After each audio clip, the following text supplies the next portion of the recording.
Putting together a pitch deck for a creative project can be an arduous task because you're, of course, trying to serve many masters, right? You want to highlight the creative strengths of your project enough to hook them, right? You don't want just something generic. You want to fill it with enough detail. So there's item number one. Number two, you want to highlight the business strengths, right? Highlight, okay, here's the market viability and here's how my project fits into that. And then of course you want brevity. You know, you don't want, like, a pitch deck, it should really be anywhere between 12 to, let's say, 20 slides, give or take. And 20 is certainly on the lengthier side. So that's a lot of information to fill in. And you can, of course, have a lot of information per slide, but then it becomes a chore to read. You want it to be more visually appealing rather than just have tons of text on the page and so forth, right? So it's a lot. It's a lot. For me, one of the recent unlocks was compressing a lot of the business side into 3 specific slides, right? So, you know, as I've been pitching my movie to investors and so forth, you know, I've kind of been retinkering based on feedback and reaction and things of that nature. And for me, you know, I went through an exercise, and I won't bore you with it, but essentially I wrote out all the statistics and things that could help and benefit, you know, in terms of why this movie works. But then I reduced it down to these 3 slides. So the first slide is looking at the opportunity. And for me, it was really creating a table, which isn't the most visually appealing, but this is about raw data and numbers, essentially. So I created a table, and the columns are the consumer demand. So these are the hardcore facts, right? Just some data that can go in there is how many people go to see this movie, right? So one of the stats that I was able to pull is that 87% of Gen Zers go to the movie theaters, and they see roughly 7 movies a year in the theaters. Okay, that's a good statistic, right? So I included that. Then you have the market, right? So based on this stat, what are other things about the market? How is it responding? Well, you know, based on that statistic, they're also, you know, more likely to buy premium formats, buy popcorn, buy merchandise and stuff like that, right? Like, how do those two tie together? And for each of these, you know, I'll denote the source where I'm pulling this from. So that way it's not just random data. And then the last column ends up being the opportunity, right? So based on the consumer demand, based on the market, what is the opportunity there? And, you know, you're highlighting the big opportunity, but also potentially, you know, trying to indicate why your project fits within that, right? Why it is that opportunity. So for me, I had 6 rows, at least at the moment, of, you know, various consumer demands and the market reactions to those demands and where the opportunities still lie.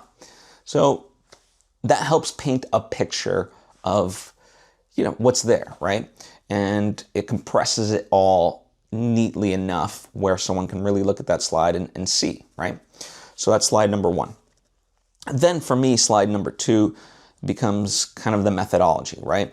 So, you know, for me, my movie is a fusion of, you know, various ideas.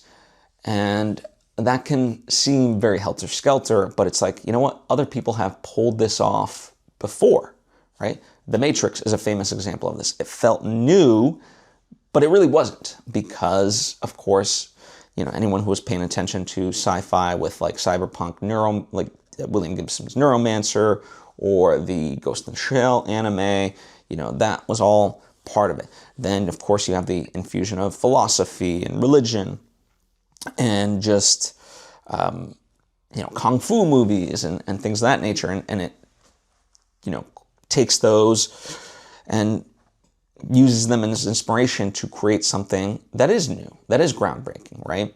And so, for us, it was highlighting that model. Also, in a more recent example, K-pop Demon Hunters, right?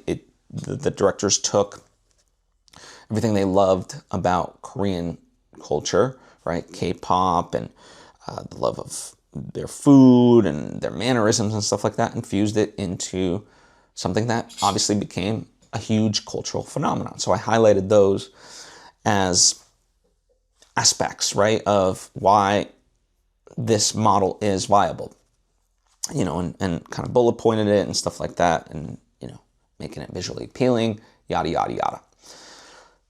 So that, for me, was slide number 2 of our approach to the creative but business side, how the two fuse together.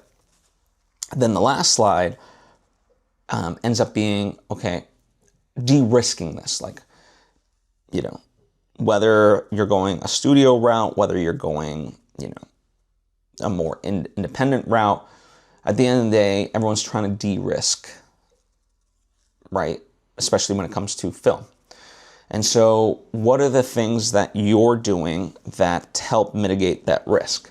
And so for us, it was a number of factors, right? And the traditional ones are, okay, how are you going to control the budget? And part of that is through tax incentives and tax rebates and all that good stuff. And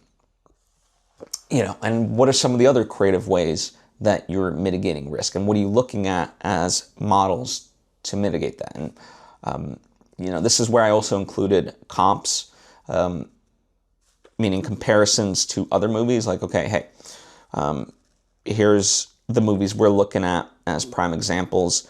Here were their budgets, how well they did box office wise. You could potentially put other info too if you want, like Oscar nominations or Rotten Tomato score or something like that, if it fits your narrative, right? And again, right now I'm highlighting specifically for a movie, but you can do this for other creative projects and just plug and play what you need to. Instead of movies, you can plug and play what you need.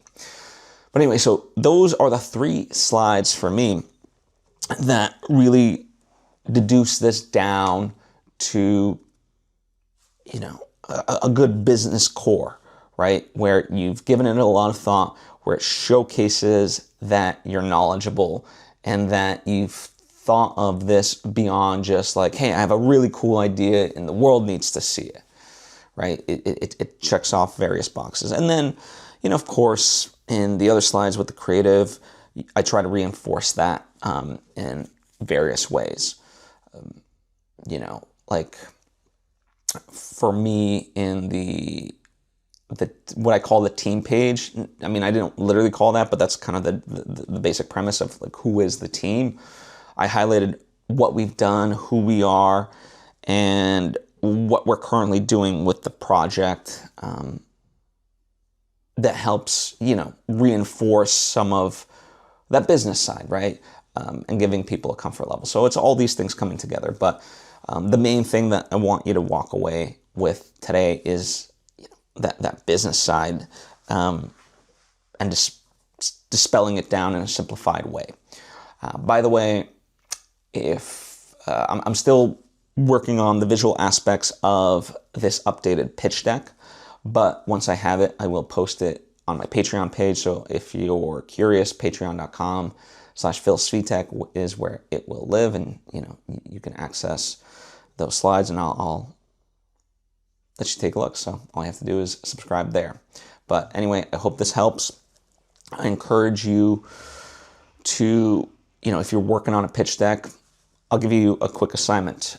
Within the next 7 days, just do a paper edit of what you think should go on these slides. So don't even worry about the final wording, the final look of it. Just literally do a brainstorm information dump of what could live on these pages, right?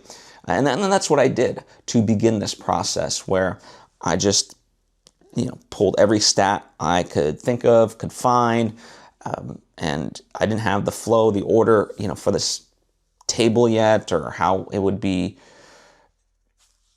conveyed, right? It was just, let me get the information first and I'll figure out what to do with it later. So that is my assignment to you. If you're working on the pitch deck and you're seeing this within the next 7 days, just do a brainstorm paper dump of all the things that you might want to somehow convey on any of these slides. Some of it will get cut later on, that's fine. Some of it will get rolled up. That's not the point of the assignment. The point of the assignment is to just gather that information so you can begin that first draft process. Thank you as always for taking the time to tune in. If you have any questions about anything that I've discussed, please comment down below. And as always, thank you, and I hope to see you next time. If you found something useful, consider subscribing, liking, commenting, and sharing with friends, and you can explore my films, books, and writing at Svitek.com. And if you want deeper access, direct interaction, and ways to support my creative work, I have a Patreon page. Everything's linked in the description. However you engage, thanks for being a part of it.